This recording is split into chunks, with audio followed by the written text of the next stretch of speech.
What's up, homies? What's up, homies? What's up, homies? Welcome to the Knowledgeable Homeowner Podcast. We pick the brains of industry pros to unlock the trade secrets of homeownership. Our mission is simple: to turn everyday people into knowledgeable homeowners.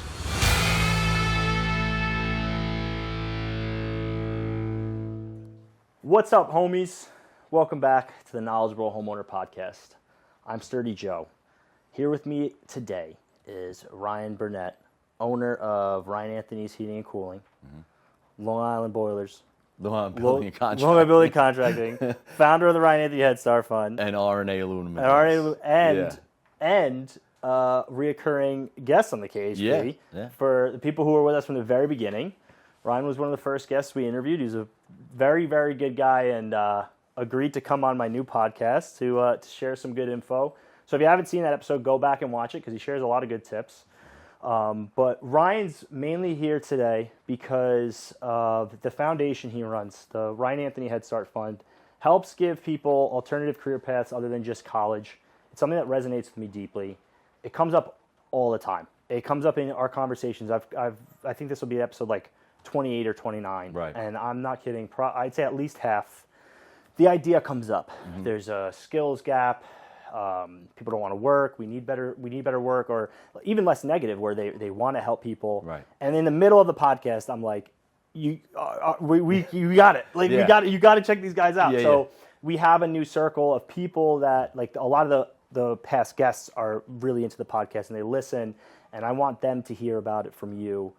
So I'd love a chance for you to just do like a recap again of what we got going on, what the foundation does, and some updates. I see you guys are always doing some stuff. You said last night you had a meeting. Yeah, we had a great meeting last night. Take the floor, man. Ultimately, we're trying to raise awareness to our future generation of all the alternatives available, whether it's college route or not college route. And as we evolve, like this always comes off very geared towards, it's only trades. But we have every industry you could think of come to our meetings. We have people who sell insurance. We have finance people. We have general contractors. We have guys that build and manufacture parts of submarines. We have guys that build and manufacture parts for different military systems.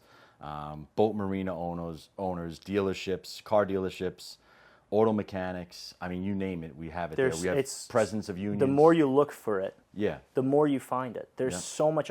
One of the guests earlier today was talking about how he made a career in industrial building supplies and construction supplies. I believe it was Grainger. Okay.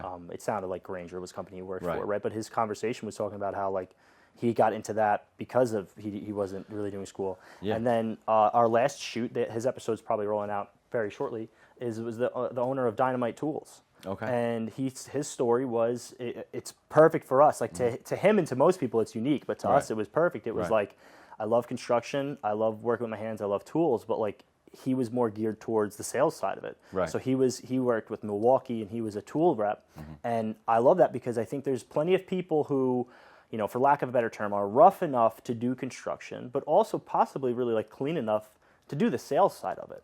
So you don't even just have to go and swing the hammer. You could sell the hammer. That's the awareness part, that we have that conversation at every meeting. You know, I had a group of kids around me last night, because what we basically do is, the mentors get there at 6 o'clock. So the mentors are all the industry leaders, whether you're a manager, a supervisor, or, you know, employee, whatever. So everyone's more than welcome. That's the other thing. Like, this doesn't cost any money. So this is 100% volunteer. Yeah. I went to a meeting, and it was a great experience. Yeah, and you know, everyone's kind of like, well, what's the catch? You know, there really isn't a catch.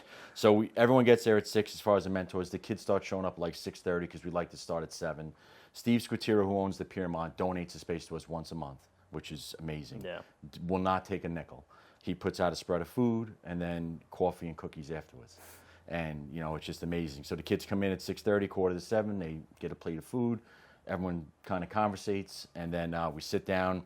I have all the mentors sit in front of the kids, and, you know, the kids are in their group section, and I have everyone introduce themselves. So I have every mentor introduce who they are, what they do, what they own, what they work for, and we go down the line, and then have all the kids introduce themselves. So we know who the kids are, how old they are, what school district they're from, and everyone kind of gets to know each other. We do like a half-hour, 45-minute talk on a specific topic. I mean, it could be anywhere from, you know, last time we spoke a lot about accountability and, you know, what business owners expect, and, you know, what happens on a job if you mess something up is, you know, what's the best route. We really went in depth on, tell your boss or tell your manager right away, because otherwise it's going to get worse as it goes and fester. And, those are the things we talk about. And, it's just a great experience. And then once that's over with the talk, we'll network. Usually we try to end it around 8:00. No one leaves till 10. I know. I when I went, I have to kick them out. That's my thing. I thrive in the lingering afterwards and talking for too long. That's where, I wasn't expecting it. That's where the magic happens. I told my wife, I was like, I'll probably be home by like 8:15, and I was like trying to leave, and she was like, "Where are you?" My wife won't drive with me anymore. Yeah. Because she's like, I'm gonna get stuck there, and I want to get home. And I don't blame her, because we gotta get the kids in bed. Yeah, it's a work day. Yeah. So I don't get home till 10:30. Yeah, but I'm literally driving home high. Yeah. From the experience. It really is. Not only do you do your talk and we hit certain topics, but then you get the one-on-one, or sometimes you'll have 8 kids around you asking you questions, or someone just listening to what you're conversating about. So last night we had a kid who's, we get kids from 9th grade up to, 40 years old, my age. And one of the kids last night, I think he said he was 28, my first time meeting him. And this is a common occurrence, which I'm sure you've seen through your path as you go. Kids get into a certain route or a certain job, they work hard, they excel, they move up the ladder, and then they feel stuck. And then when they're stuck, they look over and they see their friends or their cousins or whatever doing something totally different and making a lot of money. Yeah. And the first reaction is, I want to stop what I'm doing, and I want to go do what they do. Yeah.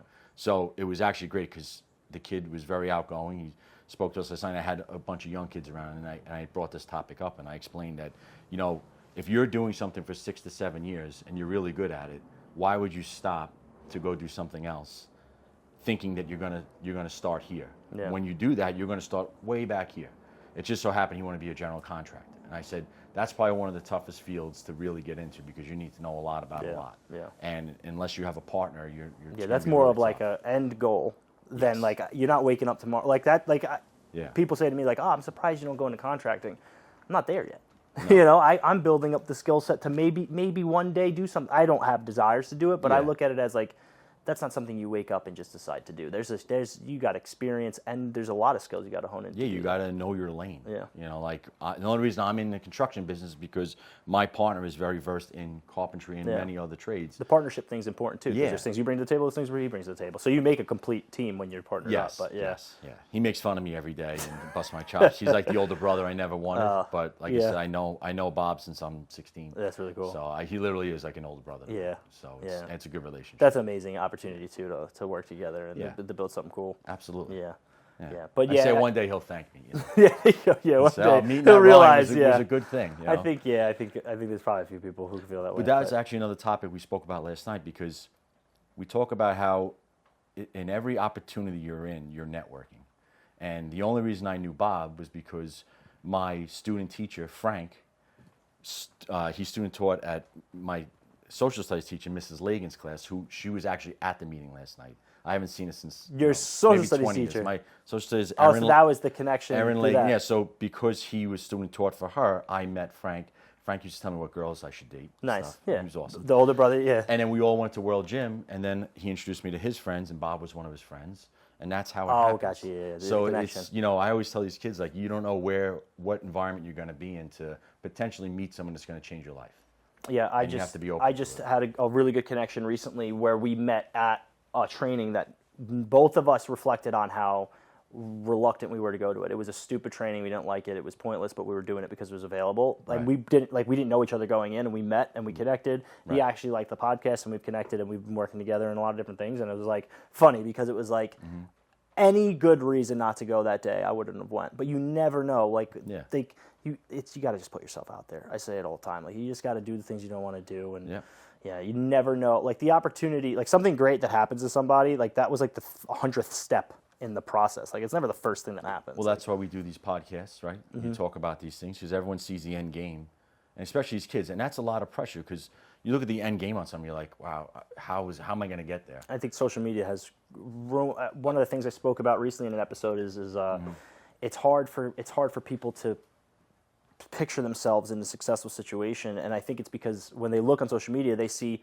this guy's my age and he's got a Lamborghini. Right. It's I'll never do that. So it's just crushing to their soul, and it's Well, Right. it's hard to kind of stay positive in a super vain world. We talk about that a lot. Like one kid last night was asking about e-commerce. I'm like, why? Because you saw it on Instagram? And he started laughing. I'm like, listen, I tell them why. I said, you have to pick a trade.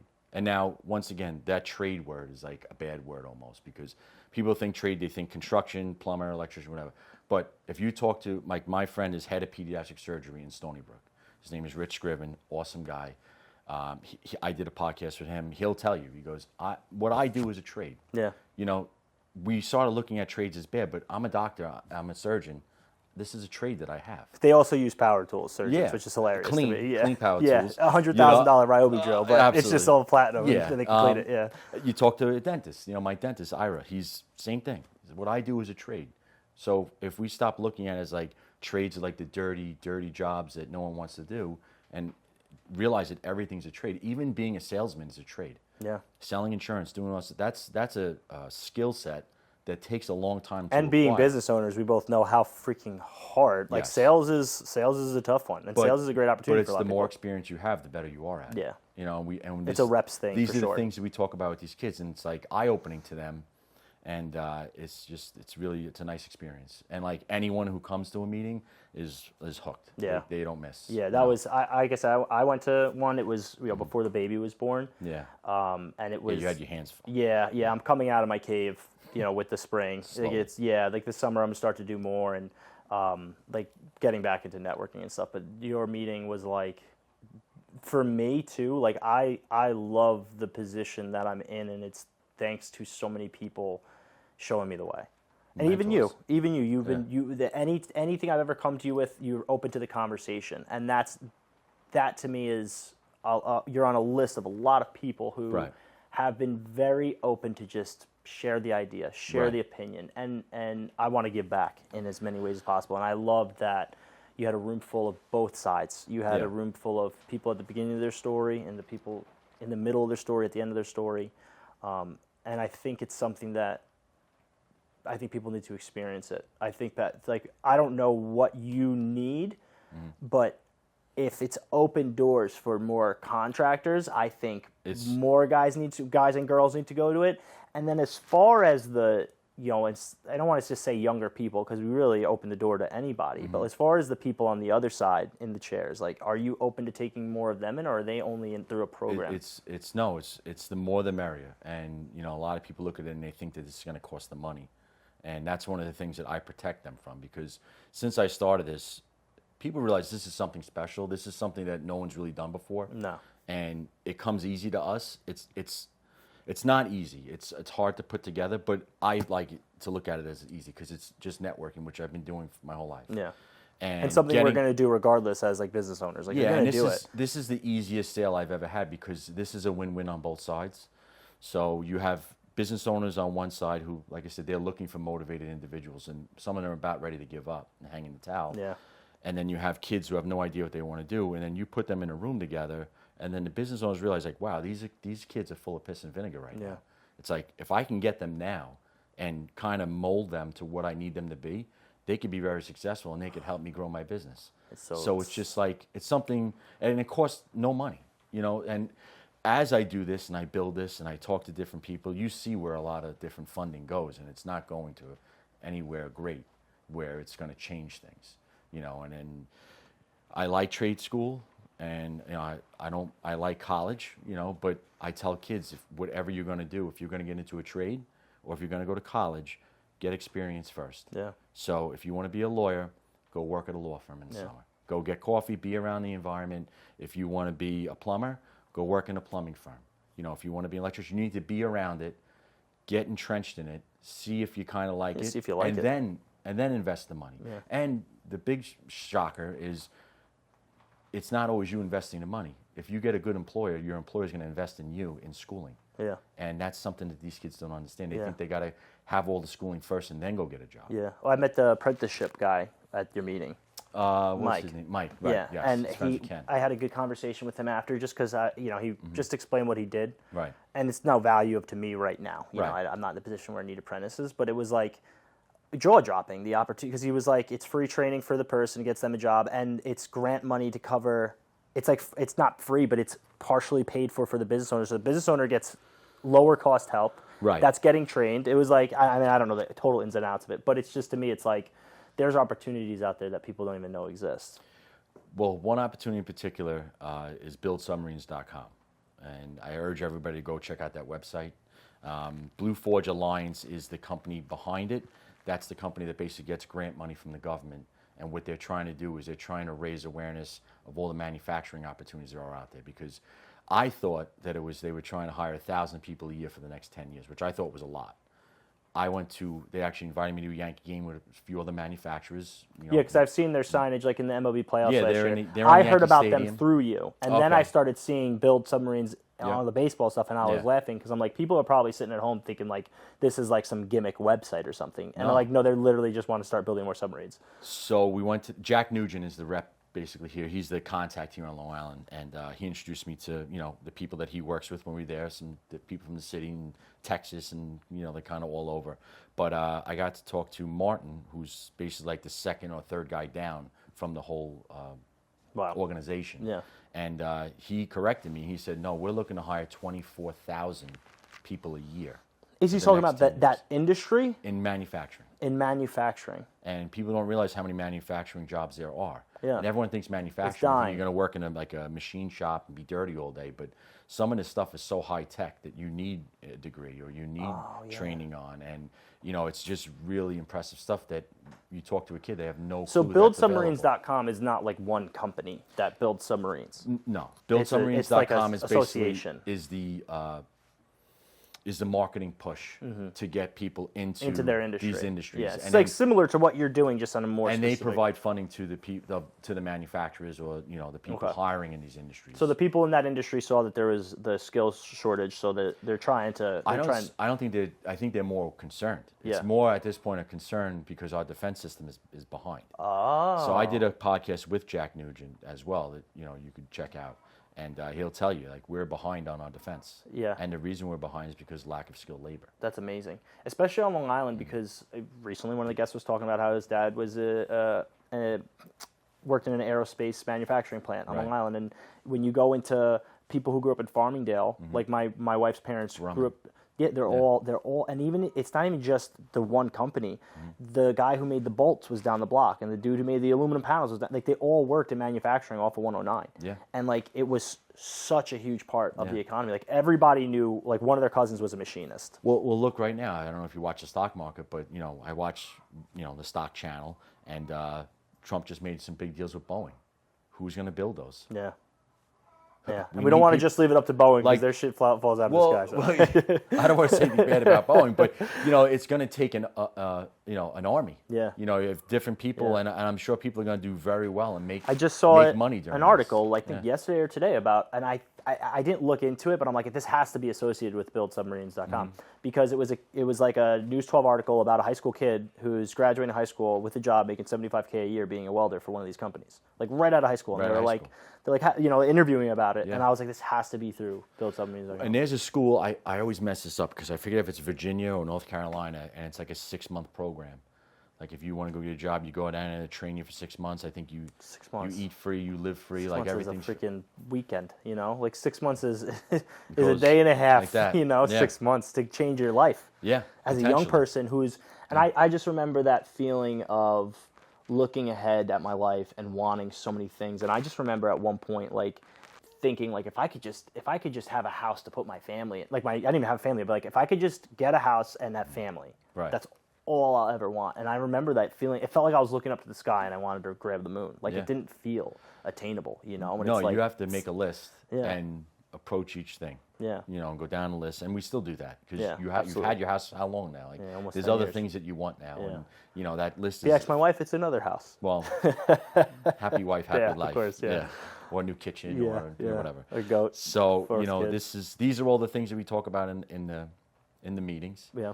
And it feels repetitive to us because we talk about it so much, but these kids need to hear it, and they need to understand that Rome wasn't built in a day. Yeah. Like this is going to take a while. You're going to have to just put your head down and what, you may go into something and in 6 months say, I really don't like it, but I have my experience, part ways with that business owner in a respectful manner, come back to us and say, all right, I want to go this route. Yeah. But they have to understand that any job it's not going to be a great day every day. Yeah. And that's we not to be Debbie Downer, but I feel that if these kids know that going in, that not every day is going to be perfect. It's like your life. Not every day. It's never. You're going to feel like you're not making enough money from your boss, and you're going to come across all those feelings. But if you stick it out, it's the people who stick it out that are successful. Yeah. And it's a proven fact. Yeah. Persistence is the most important thing. Yes. Yeah. Just keep going after it. Yeah. Yeah. I mean, I think it comes up a lot where like I've had multiple people reach out to me recently. GI Bill. They can get free schooling, or they get paid to go to school. You know, so they're like, "What should I go into?" And it's like, I can't answer that question for you. Like, do you like electrical work? Have you ever worked a day as an electrician? How do I know How do I know what you're gonna like? Right. And it's an interesting thing to say that, because it's like this could determine not the rest of your life, but it could determine what you do for a long time. So I do like when you went back earlier and you said, just try it out. Yeah. Everybody's looking for helpers. Well, you have to go into it with the mindset of like I mowed lawns when I was a kid. I like to think that I was like the best lawnmower. Like, I'm going to go out every day. I'm going to mow this lawn as fast and as efficient as possible. Yeah. I worked at a C3 Technologies, which we bought and sold electronic components and shipped overseas. I was in a warehouse. It was a constant, like, how efficient can I pack all these boxes? How good can I get? And then work my way up and maybe do some sales. Yeah. Then hanging sheetrock and doing trim work. Like, you're carrying a lot of heavy tools all the time, and you're the grunt. Yeah. But like, I always wanted to be the guy to impress the guy above me, or the guy above him, and be like, that kid works hard. Yeah. That kid really cares. Yeah. And then when I left, even though you knew that those weren't jobs you're going to do the rest of your life. No, I thought I would have. Yeah. So that's what people don't know. Like, I went to Bob, my partner now, when I worked for him when I was 16, and I said, I was getting out of high school, and I said, I have money saved. I was always a very good saver. I said, I'll buy another van, and we'll run another crew, and we'll make more money than I can make more money. And he just didn't want to do it. He was young then. Yeah, of course. And you're a kid. Listen, you're a kid with a crazy idea. Company, I had to really convince him. Yeah, it wasn't a guy with multiple successful businesses saying it. What It was do a I kid. know? I'm 17 years old. He was like, no, how about we take that money, we just go buy some beers and have a good time. Pretty much, yeah. So, which was probably the right answer at that time, because who know? You know what I mean? Like, you never know where it would have went. Things happen for a reason. You had to. Well, you had that's to grow why into I the say, position like, you're in. I ended up leaving and going right into the heating and air conditioning. Well, the company I worked for was really just a fuel service company. Yeah. And then I went to work for them, and then I started seeing opportunity, and then I excelled. But then I tell the kids, I didn't grow up saying I want to be a boiler mechanic. Yeah. I didn't grow up saying telling myself, hey, I want to be a sheetrocker. Yeah. I wanted to be a police officer. Yeah. That's really what I wanted to do. Really? But I didn't want to go to the college.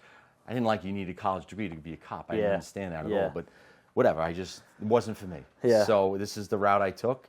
And then moving forward, you circle back, and then you revisit the original plan when I was 16. Hey, let's get another truck together and start a company. But now I have all this extra knowledge of heating and air conditioning, all the mechanicals that could bring an asset to a company. Now we're a general contractor. Yeah, exactly. So everything goes full circle. You're significantly in-house already, 2/3 of the way of like the major trades that you go on in a house. So yes.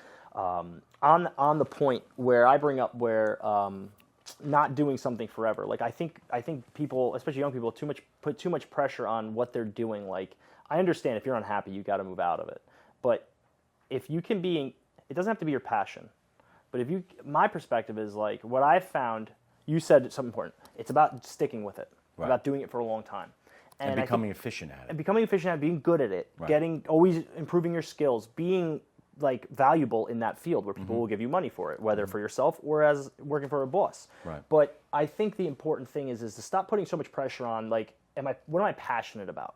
Like, I love home stuff. I could say I have a passion about home stuff, but my day-to-day tasks, I'm not passionate about them. I'm passionate about, I like playing music. You don't want to crawl in the crawl space. 100%. But I find it engaging. Yes. And that term changed my mindset, because I crawl through the crawl space because I'm locked in, because I love finding defects. I love figuring, what is that pipe? What is it doing? You Why love is it there? squashing deals. I love fucking killing deals. That's my favorite. Realtors That must love keeps you. me locked in. Whenever I can kill a deal, I will. Every day I'll come out. But that's my point. Is like, yeah, I'm not in love with everything that I do, but it keeps me engaged, which keeps me interested in it, which makes me grow in it, makes me more valuable in it. And that mindset, it took me a while to file it down to, because like I said, I have things that I'm passionate about that I don't monetize. I don't want to exploit the things that I'm passionate about because they're hobbies and the things that I like. But I do have a heavy interest in the things that I make money with. And I've realized, I heard the term about we need to focus on less about the things you're passionate about for money and just the things that you can be engaged and you can lock in with, because it's going to keep sharpening your skills, get more efficient at it, become more valuable with it. And now, when you were a sheetrocker, you learned skills, you got good at it, you got more efficient with it. If push came to shove and everything came tumbling down and you needed to go work with a sheetrocker tomorrow, those skills are still there. Like, you might have to brush them off. But like you when you have that mindset where it's like, all right, what I'm doing now, I want to get really good at it, you don't lose those skills. And you never know when it's going to come back to help you. Really what the mindset is you realize that you could really do anything. Yeah. So like if you're a mechanical person, you could really do anything mechanical, but you have to put your mind towards it. Now when you're older, you have a different way of looking at how things work. And like I'll look at everything and like think about like, how does that work? How does that thing spin? That's something that you develop. Yeah. And when you're younger, it's hard because you don't have the experience or the knowledge when you're younger, so it's very overwhelming. But as you run through life and you experience different scenarios, now you see something that if you would have saw it when you were 20, your head would have exploded. Yeah, 100%. Now you see it now, I'm 40. It actually makes and sense. I'm like, all right, that's how that works. Yeah. And it clicks better. It is amazing. But you're only going to get that from experience. And putting yourself out there. I think that's a really, really important thing. Right. I think a lot of people are waiting on the sidelines to just start doing stuff. Yeah. And there's no, I subbed out a job to one of the electricians, and I just met him on the job to make sure everything was going good, and he had a young kid with him. And I was like, oh, would you pick up a guy? And he's like, oh, he has like people who fill in all the time. He's like, but he was just like a friend of a friend who just wanted to just try out electrical. He's like, it's been a couple of months. He kind of likes it, but he's like, I don't know if I'll keep him. But when I'm busy, I need him, and when I'm not busy, I don't need him. And I was like, honestly, kid's 19, good on him. Yeah. Fuck it, better than sitting around. Yeah. You know, he's learning a trade. While I was there, he got zapped. So yeah, that's a great day. He got a little bit of a lesson. Yeah. What not to do. Yeah, exactly. So it's just really good. It's an ever evolving thing. And like I said, now that we're in it more and more, it's been a full year of meetings. Nice. I think March was a year. Oh wow. A one solid year of meetings, and it's growing, and we're realizing that there's kids that have college degrees that are also spinning their wheels, can't find a job, don't know how to talk to anyone. We invite them to come to the meetings. A couple of months back, we got a kid who was actually one of my first customers' son, 25 years old, if I'm not mistaken, graduated college in sports management, and couldn't get a job. Yeah. The mom calls me, hey, I know your stuff's more blue collar, which is what everyone thinks. The assumption, yeah. Can my son come down? You think you could help him? I said, yeah, sure. So he comes down, and now in my mind, I'm like, I'm going to introduce him to Tom Palomaro, who owns the rinks. That night, Tom wasn't there, so I could see him discouraged, and I said hello to him, but then, after the meeting, says a lot of kids come to me, and I didn't get a chance to talk to him, so I called him the next day, and I spoke to him, and I said, hey, listen, I spoke to your mom. Your mom says you went for sports management. I kind of saw you a little discouraged last night. What do you think? He goes, well, I just feel like it's a very blue collar. It's not really what I'm looking for. I'm like, well, let me do this. I said, Tom, who wasn't at the meeting last night, is a very good friend of mine. He owns the rinks. I said, he has connections in the sports world. Why don't I introduce? I figured Tom was going to connect him with somebody. Tom hired him. Yeah. So like that, it's that and that easy. kid put himself out there. Yes. And left discouraged. He needed a push, though. Yeah. I tell the parents, like, you even if the parents want to come to the meetings, push them to get to the meeting. Once they get to the meeting, but I think the best part is he actually left like, I just wasted my time. Yes. And he was discouraged. But even that, like, you never know what putting yourself out there is going to do. That actually directly landed him a job. Like, directly landed within him a job. like a week. Yeah. Yeah. So, yeah. I mean, listen, that can't always happen. Yeah, of course. I have another story of a kid. His name is Andy. Andy's, I believe, 20 now. One of those kids, like, been working with his dad as a laborer since he's like 14. Every chance you get, he's working. Yeah. And he's been coming to meetings for about a year. And, every meeting, I want to get in, I want to start my own construction business. I want to do this. So eventually I got to really know him. And that's what I tell the kids. Like, after like 6 or 7 meetings, I really get to know you. Yeah. Like, know where you're heading. Yeah. And I try to explain to him that, being a general contractor, that's what we want to do. He did have experience. I said, being a general contractor at the time, 19 years old, it's going to be very difficult for you to get jobs. I said, maybe we start you off as a subcontractor. Yeah. You know framing? He's like, yeah, I know framing. I was like, why don't I get you in touch with a framing crew? So I was going to get involved with a framing crew. Fast forward a little bit, things were a little slow in, I guess, late fall early winter. Yeah. So we ended up not getting him on a framing crew. He had another job doing something else. And I became friendly with the VP of construction for B2K. Oh, yeah. They're the guys that build all the Bristols. Yep. His name is Nick Mason. I actually just did his boiler. He's been a customer Nice. for years. So I got Nick's here, and I'm like, are you guys looking for anybody? And, he's like, no, this is a great thing. He said, you should come in for a meeting at my office. So I went in for a meeting, and I talked to him and a couple other people. And, they're like, well, our staff's kind of full right now. I said, all right, let me rephrase the question. I said, how many people are working for this company, as many others, that are here, but if there was someone better, they wouldn't be? And he goes, wow, that's really a good question. I said, well, that's what I think is the problem with today's workforce and why things are so expensive. There's too many people that are at a position that they really don't deserve because of lack of another body coming in and taking that position that's better. Yeah. So, that resonated with him. I ended up getting him to come to the meeting, and I introduced him to Andy. And now Andy basically is working for them in the field in the morning, and then he's going to school to be a supervisor role. Oh, sweet. And he's going to become basically probably going to be more full-time in the office, but he wants to do both, which is good. But those make the best supervisors. You got a kid who's been in the construction field around it since he's 14, he's 20, he's already got 6 years of experience. It's wearing clean boots, I call it. Like but like I'm wearing clean boots. Like you wear boots, but you're not getting dirty every day. Like there's a huge need for that because it's a unique situation to be in. But it took him a year of coming to the meetings for that to come to fruition. And I tell what's a year in a 75-year life? You know what I mean? 12 meetings. I mean, give me a break. Yeah. And free coffee. And because that's the other kind of thing we get. We get kids who come to a meeting, or they come to 2 meetings, and like, it's really not for me. I'm like, that's the exact problem. Like, you need to come here. You need to talk to these people. You need to put yourself out there.